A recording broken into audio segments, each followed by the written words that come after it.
or right start. So we have many challenges. Many challenges means एक व्यक्ति हम अक्सर बोलते हैं कि मैंने बहुत सारे लोगों को ज्वाइन करवाया है, बट उनमें से लोग कंसिस्टेंसी में नहीं आते. कुछ लोग कहते हैं कि कंसिस्टेंसी तो छोड़िए, वो फोन भी नहीं उठाते हैं. कुछ लोग कहते हैं वो जूम मीटिंग में भी नहीं आते हैं. कुछ लोग कहते हैं उन्होंने मेरा नंबर ब्लॉक कर दिया है. ये सारा प्रॉब्लम इसलिए आता है बिकॉज हमने उनका राइट स्टार्टअप नहीं करवाया. अगर हम राइट स्टार्टअप करवा देंगे तो ये सारा प्रॉब्लम का सॉल्यूशन हो जाएगा. நமக்கு தேவையானது இருந்து எல்லா சேலஞ்சஸ்க்கும், நமக்குள்ள எல்லா தடைகளுக்கும், எல்லா சவால்களுக்கும் என்ன தேவை? Right take off or start up. இதுதான் தேவை. நிறைய பேருக்கு ஒரு குழப்பம் இருக்கு. நிறைய பேரை சேர்த்து விட்டேனா, ஆனா யாருமே மீட்டிங் கூப்பிட்டா வரமாட்டேங்கிறாங்க. மீட்டிங் கூப்பிட்டா வரமாட்டேங்கிறாங்க. ரைட் இல்ல இல்ல மீட்டிங் கூப்பிட்டா கூட வரணும். போனே கூட எடுக்க மாட்டேங்கிறாங்க.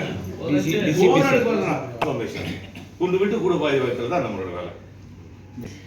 कोई भी व्यक्ति आपकी टीम में नया ज्वाइन करता है, मई में जो महीने ज्वाइन करेंगे, मई महीने में उनके लिए जून मंथ में स्टार्टिंग ऑफ द जून एक स्पेशल मीटिंग होना चाहिए. That meeting will be called welcome meeting.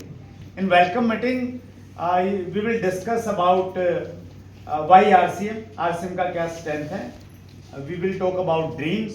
We will talk about 6 basics. அப்ப இதுக்கு முதல் 3 விஷயங்கள் நடக்கணும். முதல் விஷயம் என்ன? Welcome meetings. வெல்கம் மீட்டிங்ஸ் என்னது? புதியவர்களை வரவேற்கும் மீட்டிங். ஆக்சுவலி சேர்த்துட்டாங்க, ஒன்னா சேர்ந்து ஒரு சபையில் வரவேற்பு கொடுக்குற மாதிரி உங்களுக்கு. அப்போ மே மாசத்துல நம்ம டீம்ல எவ்வளோ பேர் சேர்ந்துருக்காங்களோ அவங்க எல்லாருக்கும் ஜூன் மாசத்துல ஒரு வெல்கம் மீட்டிங். அங்கே என்ன செய்ய போறோம்? ஆர்சிஎம்மோட கோர் அவங்களுக்கு சொல்லிக் கொடுக்க போறோம். ஒய் ஆர்சிஎம்ங்கிறத சொல்லிக் கொடுக்க போறோம். சேரும்போது அது ஒரு கவர்ச்சியில் சேர்த்திருப்பாங்க, ஏதோ அவருக்காக சேர்த்திருப்பாங்க, பொருளை யூஸ் பண்ண மறந்துருப்பாங்க. இங்க வரும்போது why RCM, what is RCM, why it is important for his family future, இது எல்லாத்தையும் சொல்லிக் கொடுக்குற விஷயம் தான். பிசினஸ் பிளான்லாம் இல்லை. அங்கே ஆர்சிஎம்குள்ள அவங்கள வாழ வைக்கிறது, உள்ள வந்தவங்கள மெர்ஜ் ஆகிறதுக்கு சொல்லப்படுறது தான் welcome meeting.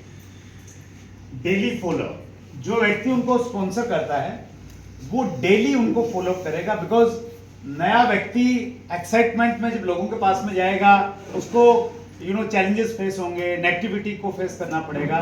So every day he need a charge up positivity. So daily follow करना है. இரண்டாவது முக்கியமானது அவர் ஆர்சிஎம் ஃபுல்லா உணர்வு வரையும் டெய்லி ஃபாலோ பண்ணணும். யாரும் ஸ்பான்சர் பண்ணவர், லீடர் இல்லை, ஸ்பான்சர் பண்ணவர் ஃபாலோ பண்ணணும். டெய்லி ஃபாலோ பண்ணி, ஏன்னா ஒவ்வொரு தடவை இது உணர்ச்சி வசப்பட்டு நம்ம சொல்றதை பார்த்தோன்னே போயிட்டு நேராக போய் எல்லாத்தையும் தடுமாறி இருக்கிற உலகத்தில் ஏதோ ஒன்று செஞ்சு தோல்வியோடு திரும்பி வந்துட்டாங்கன்னா ஆர்சிஎம்ல இருக்க மாட்டாங்க. அப்போ டெய்லி ஆக்டிவிட்டி பேசிட்டு இருக்கும்போது இது தோல்வி இல்லை, இதுக்கு இப்படி செஞ்சிருக்கான் அப்படின்னு அவருக்கு ஐடியா சொல்றது நம்ம வாய்ப்பு நமக்கு கிடைக்கும். அப்போ இதை தொடர்ந்து அவருக்கு ஆர்சிஎம்ல கான்ஃபிடென்ட் வர வரையும் நம்ம இந்த டெய்லி ஃபாலோ பண்ணணும். டெய்லி சார்ஜ் விட்டு பண்ணணும், சில திருத்தங்கள் கொடுத்து அனுப்பணும். அவருக்கு நம்ம இருக்கணும், தைரியத்தில் போகணும். இந்த ஃபாலோ தேவை. And third one is quick wins. Quick wins means उसको कुछ अचीवमेंट दिलवाइए आप. What would be the achievements? अगर उसकी टीम में 5 लोग ज्वाइन हो गया उसकी लिस्ट का, तो इट इज अचीवमेंट. उसको एक 1000 2000 का पैसा आ गया, वो एक अचीवमेंट है. वो ओपनर लेवल पे आया है, उसको रिकॉग्नाइज किया, दैट इज अचीवमेंट. वो छोटा छोटा जो अचीवमेंट है वो उसको अच्छा फील करवाएगा, उसका कॉन्फिडेंस बढ़ाएगा और उसकी वजह से वो बिजनेस में स्टे करेगा, टिक जाएगा. அடுத்தது குயிக் அச்சீவ்மெண்ட்ஸ், குயிக் வின்ஸ். அவர் ஒரு சின்ன சின்ன சாதனைகள் பண்ணி பரவசமாக படையணும். என்ன சாதனைகள்? பெரிய சாதனை உடனே பண்ண முடியாது, அவருக்கு தெரியும், நமக்கு தெரியும். ஆனால் ஆர்சிஎம்ல அவர் இருக்கிறதுக்கு, இயங்குறதுக்கு, ஆர்சிஎம் அங்கீகாரம் பெறுவதற்கு ஒரு 5 பேர் அவருக்கு சேர்றதுக்கு நம்ம துணை இருந்து அவருக்கு டீமை கிரியேட் பண்ணி கொடுக்கலாம். அது ஒரு சாதனை தானே. சேர்ந்து ஒரு அந்த 5 பேர் சேர்ந்து அடுத்து ஒரு இது கமிஷன் வர்ற மாதிரி கீழே வரும்போது ஒரு 500 வந்தாலும் ஒரு சொல்றது கரெக்ட் தான், எனக்கு வந்துருச்சுப்பான்னு சொல்றது ஒரு கான்ஃபிடன்ட் வருமா இல்லையா? அப்புறம் ஓப்பனர் எப்படியா கஷ்டப்பட்டு கொண்டு வர போறோமா இல்லையா? 3 மாசத்துல 3 மாசம் ஓப்பனர் வந்தோன்னு என்ன ஆகும்? அவர் ஒரு மாலை போட்டு ஒரு ஷீல்டு கொடுத்து பண்ணும்போது முடிச்சு. அங்கே ஓப்பனர் வந்துட்டாரா, ஷேர் வாங்குறாருன்னா அப்போ ஆர்சிஎம்ல அவர் நின்றாரு இருக்கும். வளரும்போது அவருக்கு கேட்டு நம்ம ஆலோசனை கொடுத்தா போதும். அதுவரையும் நம்ம அவருக்கு போய் செய்ய வேண்டிய வேலை இருக்கலாம். இது மட்டும் செய்யணும். direct selling is not about innovation.